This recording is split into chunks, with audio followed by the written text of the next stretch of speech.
A vida é feita de sinais, muitos sinais. A gente pode pensar e fazer uma lista aqui daqueles que enfrentamos, que nos deparamos cotidianamente. Sinais de trânsito. O seu corpo pode dar muitos sinais, uma dor de cabeça, uma dor de estômago, uma tremedeira, uma contração involuntária. Nós temos sinais de comunicação e sinais de aviso. A cor amarela, a cor vermelha, a cor verde, aquela caveirinha, um sinal de veneno, um sinal de perigo, de choque elétrico. Há sinais dos relacionamentos, uma mão estendida, um sinal de polegar apontando para cima, uma cara fechada. A compreensão dos sinais facilita a vida e muito, e podemos ainda ser mais profundos nisso. A compreensão dos sinais possibilita a vida. Quantos relacionamentos foram quebrados porque sinais não foram respeitados ou simplesmente não foram lidos? Quantos empregos podem ter sido perdidos porque houve uma sinalização desrespeitada? E mais do que isso, quantas catástrofes só se tornaram de fato catástrofes porque os sinais de que poderiam acontecer não foram respeitados, compreendidos. Há sinais. A Bíblia, como o livro mais importante do mundo, a revelação de Deus para nós, ela é cheia de sinais, de uma ponta a outra. Logo no livro de Gênesis há várias sinalizações, como por exemplo animais que saíram de onde estavam e de par em par sinalizaram a iminente catástrofe, o cataclisma que vinha por ocasião do dilúvio. Há muitos indicadores na Bíblia dos grandes feitos de Deus na terra. E da mesma forma que a Bíblia é um livro cheio de sinais, há também as grandes decepções quanto a eles, quando as pessoas não compreenderam, não aceitaram ou simplesmente negligenciaram os sinais. Jesus disse uma frase fortíssima sobre sinais. Ele disse assim: e será como nos dias de Noé, onde as pessoas iam comer, beber, casar e dar-se casamento, e não se aperceberam de todo o contexto ao seu redor. Pois é, há uma primeira vinda, como há uma segunda vinda. Tanto para a primeira vinda de Cristo como na segunda, há precursores e há sinais. Há uma plenitude dos tempos sendo indicada. E a Bíblia fala de uma decepcionante ausência de compreensão de sinais, tanto na primeira como na segunda. Nós estivemos na primeira, fomos sim beneficiados por ela. Mas nós cremos e esperamos estar entre aqueles que estão expectando a segunda. Portanto, essa compreensão de saber exatamente quais são os sinais é muito importante para a gente. Mas há algo sobre a primeira que nos diz muito sobre nós na segunda, e é sobre isso que eu quero falar com você nos próximos segundos aqui no Fé para Hoje.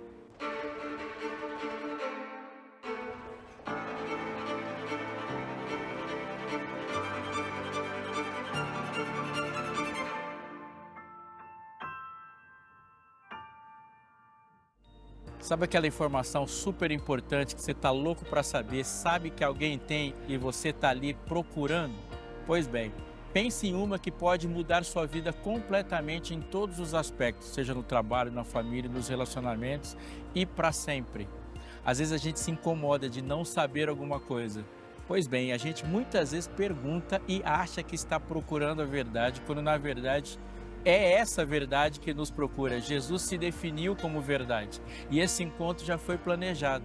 E nós podemos saber essa verdade revelada a partir da Bíblia, porque o Deus que nós cremos é um Deus revelador. Sim, Ele não esconde nada, Ele não segura nada, Ele conta as coisas para você. Olha só esse guia de estudos aqui, veja se não é a sua cara. A procura da verdade. Aquilo que você achou que não poderia saber, na verdade já foi contado. E você pode mergulhar mais fundo ainda nessa procura quando um guia de estudos leva você para os textos onde a gente descobre as maravilhas de Deus, porque a Bíblia é assim. Cada versículo é uma maravilha nova sobre um Deus que te ama e está vindo na sua direção. A mais legal de todas as notícias sobre isso e sobre essa verdade é que esse estudo chega à sua casa simplesmente se você pedir. Você não precisa nem perguntar, você só precisa falar qual é o seu endereço, deixar alguns dados que a Escola Bíblica da Novo Tempo vai enviar para você e vai chegar aí na sua casa. Como um bom amigo que compartilha as notícias, aqui está algo da Novo Tempo para você e aproveite, vai ser de muita, mas muita alegria para sua família.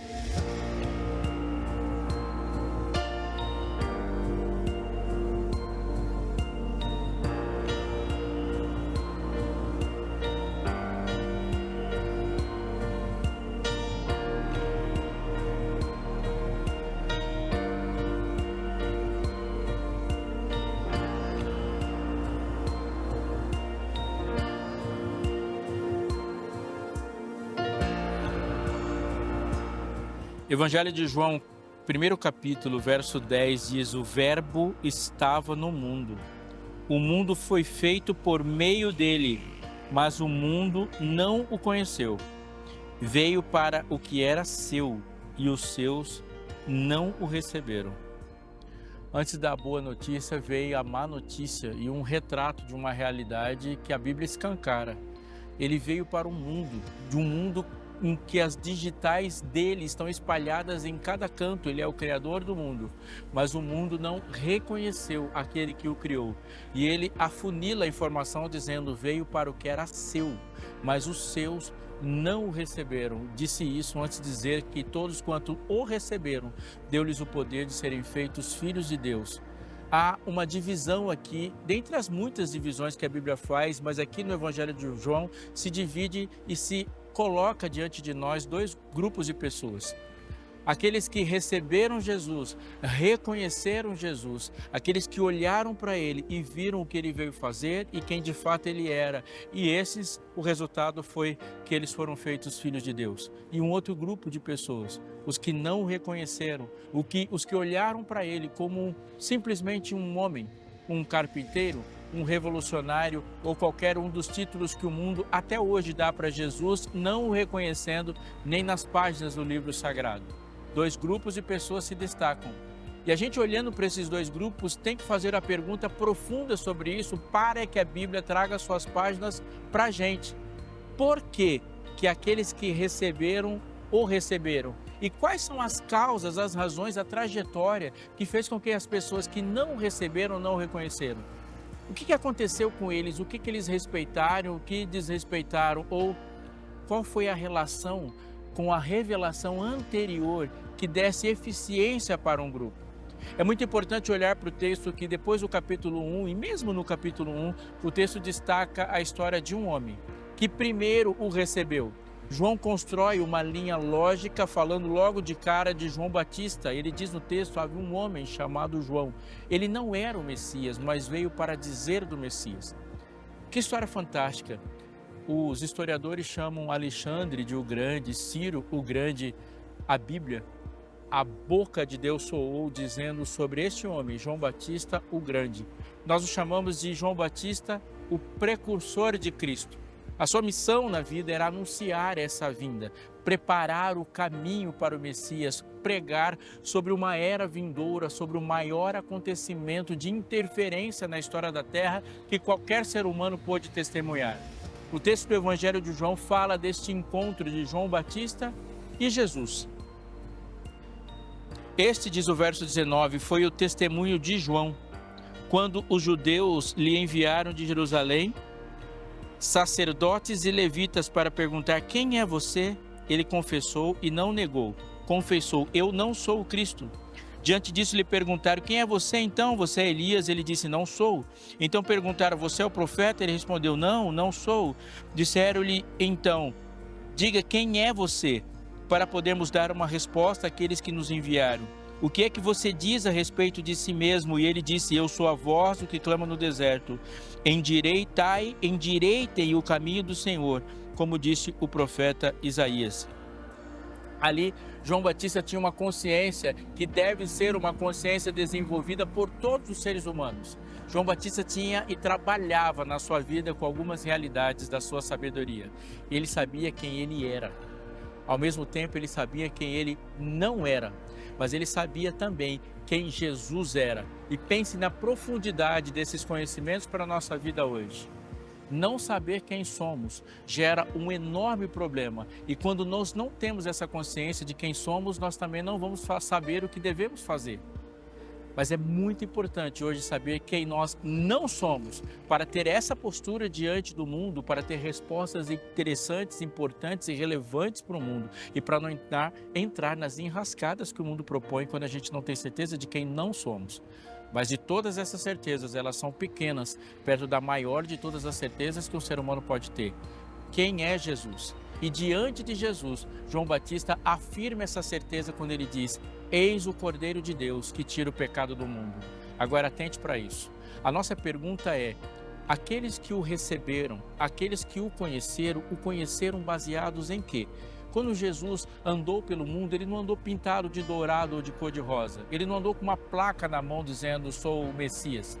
É óbvio que a gente pode pensar que a postura de Jesus e a sua vida perfeita o faria destaque em qualquer momento.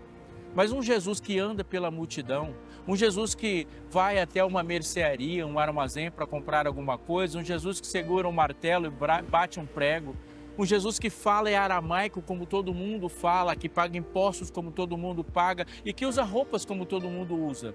Sim, há um destaque na postura digna, na nobreza de Jesus, a sublimidade do seu comportamento. Mas a gente pode ver, obviamente, também, olhando para o texto bíblico, que as pessoas não o reconheceram assim popularmente, não antes dele se manifestar como Deus. E naquele momento, numa multidão, Jesus se aproxima e João Batista diz, eis o Cordeiro de Deus que tira o pecado do mundo, e a pergunta aqui começa a se desenhar como resposta. Ele usa a expressão Cordeiro. Isso nos faz voltar para o texto das Escrituras Sagradas, para o Antigo Testamento, para logo nos primeiros textos, onde um cordeiro é morto. Lá no Éden, um cordeiro morre para tirar o pecado de Adão, e a maldição que iria sobre Adão, agora cai sobre o cordeiro, e Adão sai coberto com as peles do cordeiro. Há um cordeiro naquela briga entre Caim e Abel, e o cordeiro morre num sacrifício, enquanto Deus rejeita a oferta de Caim. Abel é justificado pela morte do cordeiro. Mas o mais importante de todos, caminhando na Bíblia, no livro do Êxodo, é o cordeiro que morre, seu sangue é colocado nas ombreiras da porta e o primogênito é salvo. E a lição ali é clara, um cordeiro morreu no lugar do primogênito e, no lugar do primogênito, um cordeiro morre por todo Israel, porque é no primogênito, sobre o primogênito, que uma descendência é desenhada.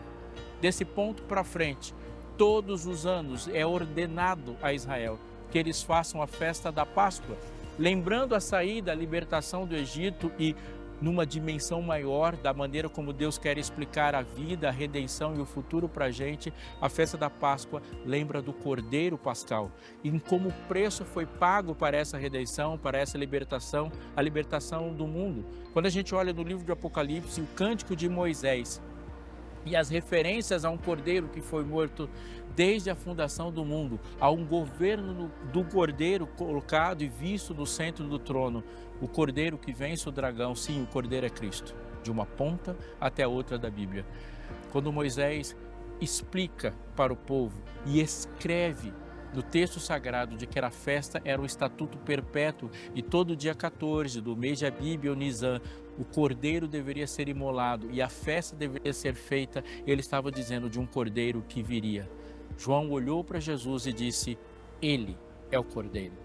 Portanto, todas as informações que João tinha a partir do respeito ao ritual que lhe foi apresentado, a sua observação do tabernáculo e a sua obediência à maneira como Deus sinalizou a vinda do Cordeiro, foi para João uma grande prova de reconhecimento. E o tabernáculo, o santuário e os textos sagrados do Antigo Testamento foram o óculos com que João Batista viu a realidade diante dele, e a realidade era Jesus.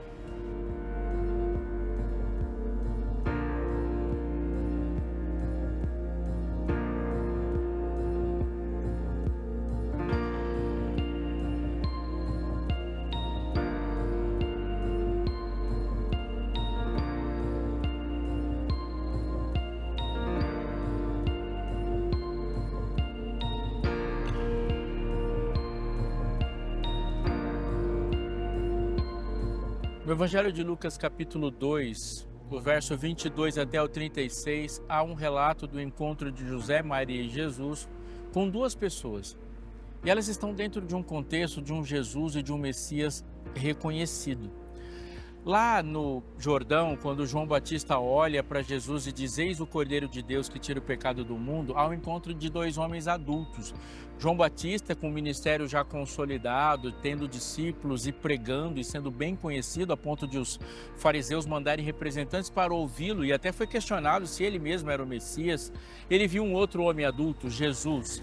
Então ali era a distinção entre Jesus e todos os outros adultos que se poderiam pensar ali entre galileus e pessoas que circundavam, que circulavam pela Judéia. Aqui no Evangelho de Lucas, no capítulo 2, esses versos 22 até o 36, esses dois encontros relatados aqui, há José, Maria e Jesus no colo indo para o templo. Havia o costume dado pela lei de que um primogênito deveria ser resgatado. Assim, há uma oferta de resgate por todo filho primogênito. É importante que a gente pare, pense nisso e é bom que a gente gaste um tempo em outro momento também falando sobre essa oferta e o significado do que é um primogênito para Israel. A verdade é que ali o primogênito dentre os mortos, o primogênito dos reis da terra, o primeiro de nós, aquele que abriu as possibilidades, o nosso irmão mais velho estava no colo de uma mulher, no colo de Maria. Reconhecer um bebê no colo de uma mulher como o Messias é sim, obviamente, o efeito de olhos espirituais abertos. Mas não confunda olhos espirituais com olhos místicos, porque Deus diz pra gente, conta pra gente as coisas de muitas formas. O texto que me vem à mente agora é um texto de Hebreus, no capítulo 1, logo no começo do livro, diz que Deus outrora falou conosco, muitas vezes e de muitas maneiras. Então nós podemos pensar em sonhos e visões, em impressões, em conversas, mas não podemos excluir desse texto, antes mesmo de dizer que ele nos falou pelo Filho, que Deus nos falou por textos. Neste texto aqui, em especial, há um encontro de revelações. Jesus como a maior revelação do céu, e o texto de Hebreus diz que nesses últimos dias nos falou pelo Filho, o herdeiro, o primogênito.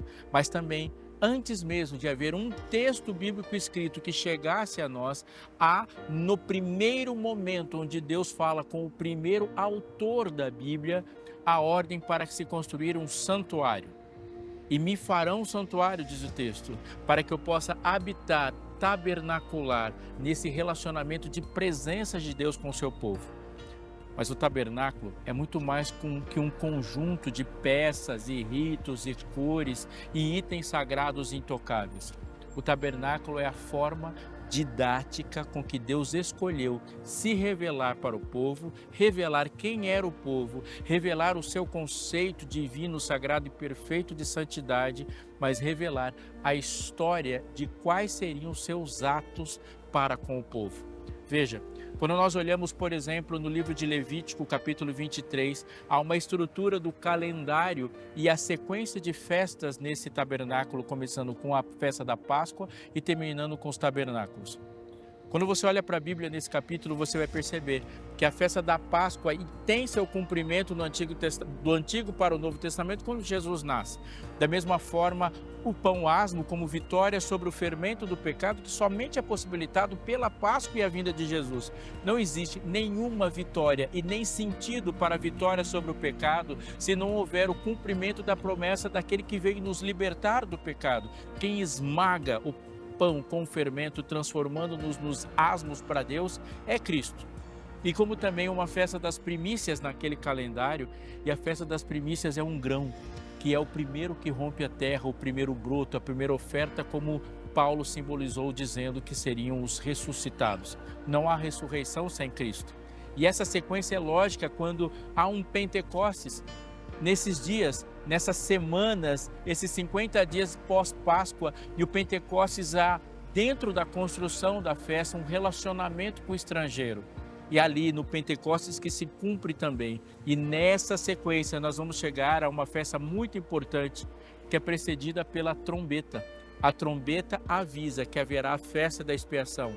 Da mesma forma que na história Deus diz de um povo que se levanta pela estrutura e pelo poder do Evangelho eterno, dizendo para o mundo que há um juízo vindouro. Quando nós olhamos as festas das trombetas, podemos lê-la no livro de Apocalipse, capítulo 14, a partir do 6, dizendo: temei a Deus e dá-lhe glória, porque é chegada a hora do seu juízo. A conclusão do juízo leva aos tabernáculos. O que é a festa dos tabernáculos? A festa dos tabernáculos é um festejar mesmo alegre, fora de casa, em cabanas, por um período de tempo onde as pessoas não estão na sua casa, mas elas estão fora da sua casa, na alegria de terem sido perdoados. A conclusão é óbvia, nós temos sim um período na casa do nosso Pai, no céu, depois que o momento que o pecado é vencido em nós. O que a gente pode perceber nessas festas todas?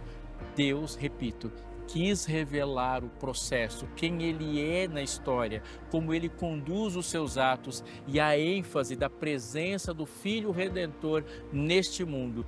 E a concentração, olhando para essa revelação no templo, permitiu que algumas pessoas tivessem, por causa disso, dessa obediência à revelação, o reconhecimento do ato mais importante de Deus neste tempo. Ali no livro de Lucas, capítulo 2, verso 22, encontramos este relato, capítulo 2 de Lucas, verso 22. Passados os dias da purificação deles, segundo a lei de Moisés, levaram o menino a Jerusalém para apresentar ao Senhor, conforme que está escrito na lei do Senhor. Todo primogênito será consagrado ao Senhor. E também foram oferecer um sacrifício, segundo o que está escrito na referida lei, um par de rolinhas e 2 pombinhos. Não há nada de extraordinário aí. É um marido, uma mulher e uma criança primogênita andando no templo. Poderiam nos encontrar milhares ali. Mas algo vai acontecer neste momento. Em Jerusalém havia um homem chamado Simeão. Este homem era justo e piedoso e esperava a consolação de Israel. E o Espírito Santo estava sobre ele. Ele tinha recebido uma revelação do Senhor de que não morreria antes de ver o Cristo do Senhor. Movido pelo Espírito Santo, ele foi ao templo quando os pais trouxeram o menino Jesus para fazerem com ele o que a lei ordenava. Simeão tomou nos braços, louvou a Deus, dizendo: agora podes despedir em paz o seu servo, segundo a sua palavra, a tua palavra, porque os meus olhos viram a tua salvação. Ele olhou para um bebê no colo de uma mulher e disse: esse é o Messias, agora eu vi a salvação. Um detalhe, ele estava no templo, onde a revelação da salvação tinha sido colocada para que as pessoas pudessem perceber. O versículo posterior é uma profetisa chamada Ana, viúva, e foi viúva a maior parte do tempo da sua vida. E quando ela encontrou-se com Maria e José e o menino, ela celebrou e se alegrou, porque ela viu, contemplou a salvação e o cumprimento da profecia. Lá estavam eles. Qual era a diferença nesses textos, tanto de João quanto dos textos de Lucas, daqueles que receberam e daqueles que não receberam? Podemos perceber em João Batista e Simeão e Ana que aqueles que o receberam tinham os olhos fitos no mecanismo que Deus criou para que houvesse na mente uma adaptação da chegada do Messias. Eles estavam olhando para a revelação de Deus no templo.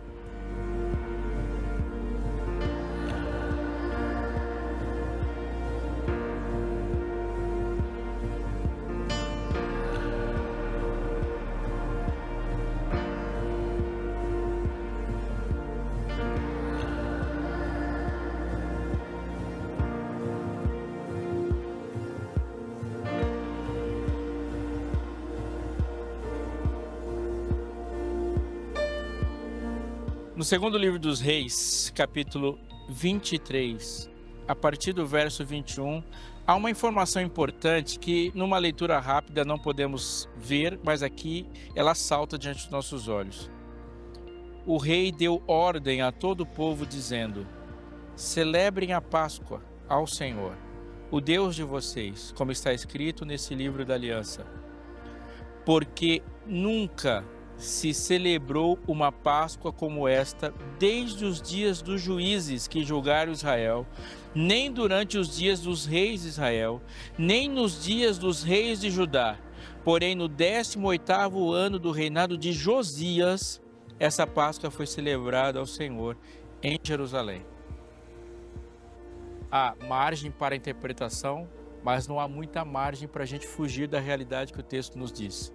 Muito tempo depois de Moisés, bastante tempo depois do Êxodo, muito tempo depois do Reino Unido sobre Saul, Davi, Salomão, muito tempo depois do reino dividido, nem nos reinos de Israel, nem nos reinos de Judá. Somente neste momento da reforma é que houve uma experiência real da festa da Páscoa. Deus concedeu e ordenou a celebração da festa da Páscoa com o intuito de que as pessoas compreendessem o seu plano de redenção para com a humanidade, o plano de redenção e propósito de Israel e o plano que Deus tem para cada pessoa deste povo. E essa festa foi negligenciada. Não é possível quebrar uma lei sem que uma outra lei entre em atuação imediatamente. Eu vou explicar melhor. Quando desrespeitamos uma regra, as regras de punição, as regras das consequências entram imediatamente em ação na nossa vida. Você pode desrespeitar as leis que regem o seu fígado. Imediatamente você vai ficar sujeito às leis que dizem como o seu fígado reage. Mas preste atenção nesse outro texto que eu vou ler agora. No livro de Neemias, capítulo 8, leio com você o que está escrito a partir do verso 16, e lá diz assim: o povo saiu e trouxeram os ramos e fizeram para si cabanas, cada um no seu terraço, e nos seus pátios, nos átrios da casa de Deus, na praça do Portão das Águas e na praça do Portão de Efraim. Toda a congregação dos que tinham voltado do cativeiro fez cabanas e morou nelas, porque os filhos de Israel nunca haviam feito isso desde os dias de Josué, filho de Num, até aquele dia, e todos estavam muito alegres. O livro de Neemias é escrito um pouco antes, pouquíssimo antes do fechamento do cânon bíblico do Antigo Testamento. Quando nós falamos dos dias de Josué até os dias de Neemias, nós estamos falando de um período de aproximadamente 1400 anos. E o texto traz uma informação pesadíssima. Ele diz que desde os dias de Josué até os dias de Neemias, ou seja, de 1500 até 400 a.C., não havia se celebrado uma festa das cabanas, uma festa dos tabernáculos, nesse nível de experiência, tal como Deus propôs. O que significa que essa festa foi negligenciada. Lembre um pouco da informação anterior. A festa da Páscoa foi negligenciada por séculos e não houve uma experiência real dessa festa. A festa da Páscoa é a primeira festa que abre o calendário. A festa dos tabernáculos foi negligenciada por séculos, o que me faz parar e colocar o pé no freio quando eu digo assim: como que o povo de Deus não reconheceu o Messias vendo a morte do Cordeiro durante 1500 anos? Tanto o texto de Neemias quanto o texto de Reis diz pra gente, eles não fizeram isso. A negligência, a sinalização que Deus forneceu a eles para que eles conhecessem o tempo, a história e eles na história, fez com que eles cometessem o maior erro da sua vida, que é olhar para o Messias e não vê-lo como Messias. Veio para o que eram os seus e os seus não o receberam. Queridos, querido amigo, o Messias está voltando, não agora como um Salvador humilde, nazareno, vestido como ele veio.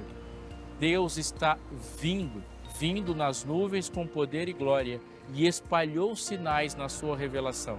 Ele vem para buscar os seus.